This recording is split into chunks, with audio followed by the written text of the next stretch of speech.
Halo Sobat Cerdas, apa kabar? Semoga sehat selalu dan semangat belajar ya.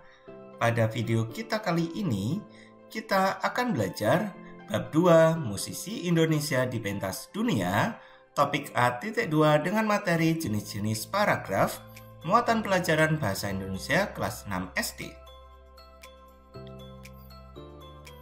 Jenis-jenis paragraf menurut isinya terbagi menjadi 5 jenis, yaitu 1. Paragraf narasi.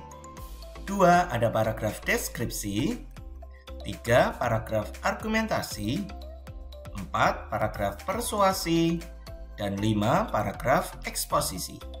Mari kita pelajari kelima paragraf tersebut pada video kita kali ini. Yang pertama, paragraf narasi.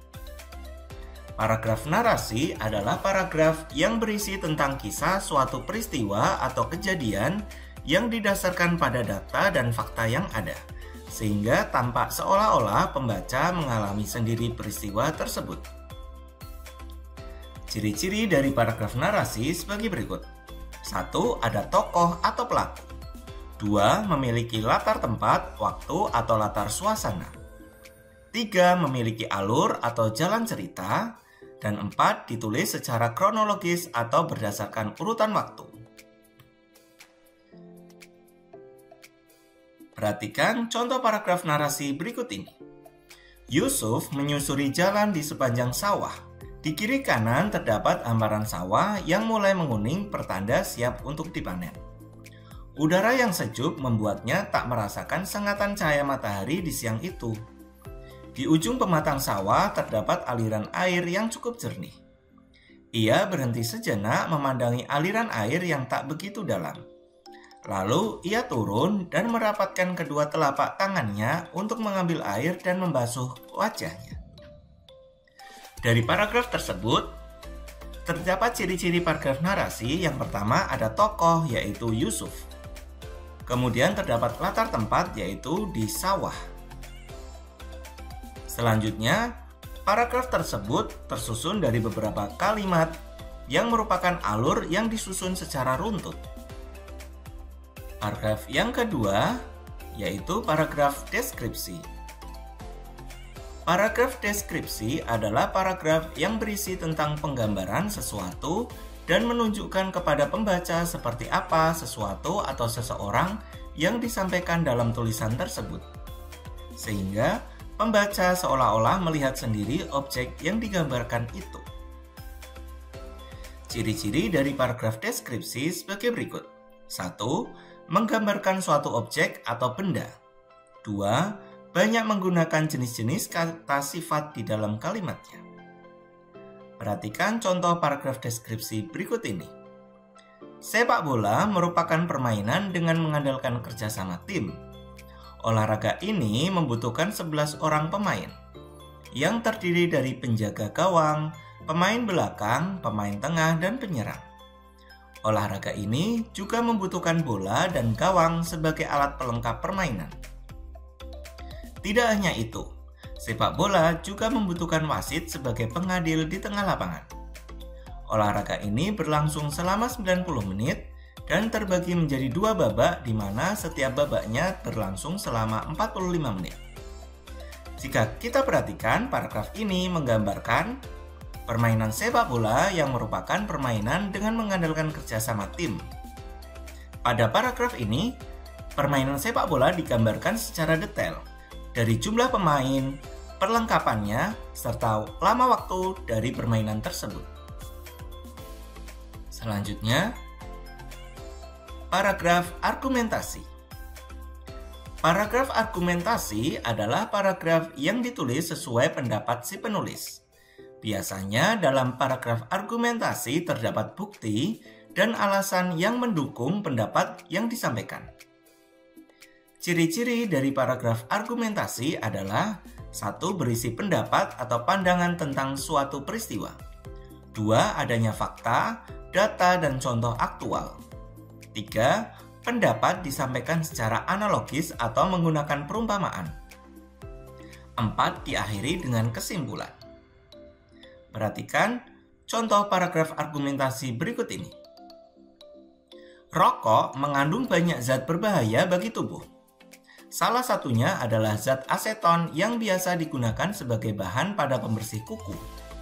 Selain itu, rokok juga memiliki zat adiktif yang dapat membuat kecanduan. Kandungan racun yang masuk secara terus-menerus ke dalam tubuh tentunya akan merusak tubuh secara perlahan dan lama-kelamaan akan menyebabkan kematian. Rokok yang dibakar akan menghasilkan karbon monoksida, yang merupakan gas yang sangat beracun bagi tubuh. Biasanya, gas tersebut dihasilkan oleh kendaraan bermotor sehingga merokok sama dengan menghisap asap knalpot kendaraan bermotor. Paragraf ini berisi pendapat seseorang mengenai bahaya rokok. Kemudian di akhir paragraf terdapat kesimpulan di mana penulis menyimpulkan bahwa merokok sama saja dengan menghisap asap knalpot kendaraan bermotor. Selanjutnya, paragraf persuasi. Paragraf persuasi adalah paragraf yang berisi ajakan atau bujukan agar pembaca menerima gagasan yang disampaikan oleh penulis. Untuk memperkuat gagasannya, pada paragraf persuasi disampaikan sejumlah data atau fakta sehingga pembaca dapat menerima gagasan tanpa adanya penolakan. Ciri-ciri dari paragraf persuasi adalah 1. Menggunakan bahasa yang menarik. 2. Menggunakan kata-kata ajakan seperti ayo, mari, dan sebagainya.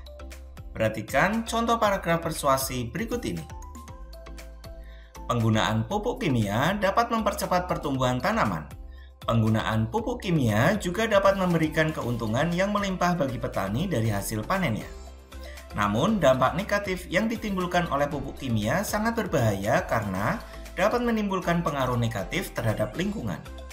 Selain itu, penggunaan pupuk kimia dapat membuat buah yang dihasilkan terkontaminasi dengan bahan kimia sehingga kualitasnya berkurang. Oleh sebab itu, beralihlah ke pupuk kompos yang murah dan terjangkau serta aman bagi hasil panen. Paragraf ini membujuk pembaca untuk menggunakan pupuk kompos dibanding pupuk kimia. Pada paragraf ini terdapat kalimat ajakan yaitu, oleh sebab itu beralihlah. Ini merupakan contoh kalimat ajakan kepada pembaca.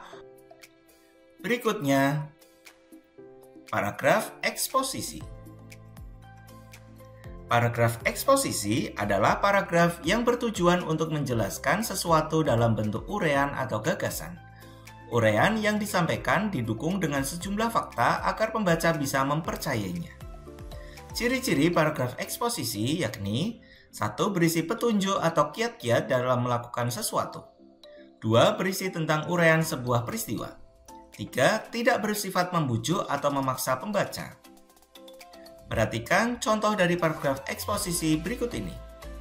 Pemerintah akan memberikan bantuan pembangunan rumah atau bangunan kepada korban gempa. Bantuan pembangunan tersebut disesuaikan dengan tingkat kerusakannya. Warga yang rumahnya rusak ringan mendapat bantuan sebesar 10 juta. Warga yang rumahnya rusak sedang mendapat bantuan sebesar 20 juta. Dan warga yang rumahnya rusak berat mendapat bantuan sebesar 30 juta. Calon penerima bantuan tersebut ditentukan oleh petugas desa setempat dengan pengawasan dari pihak LSM. Paragraf ini berisi uraian penjelasan mengenai penanganan peristiwa bencana dan penyaluran bantuan pembangunan bagi korban terdampak gempa. Dan pada paragraf ini terdapat petunjuk mengenai pembagian bantuan pembangunan, di mana rumah yang rusak ringan mendapat bantuan 10 juta, rumah yang rusak sedang mendapat bantuan 20 juta, dan rumah yang rusak berat mendapat bantuan 30 juta.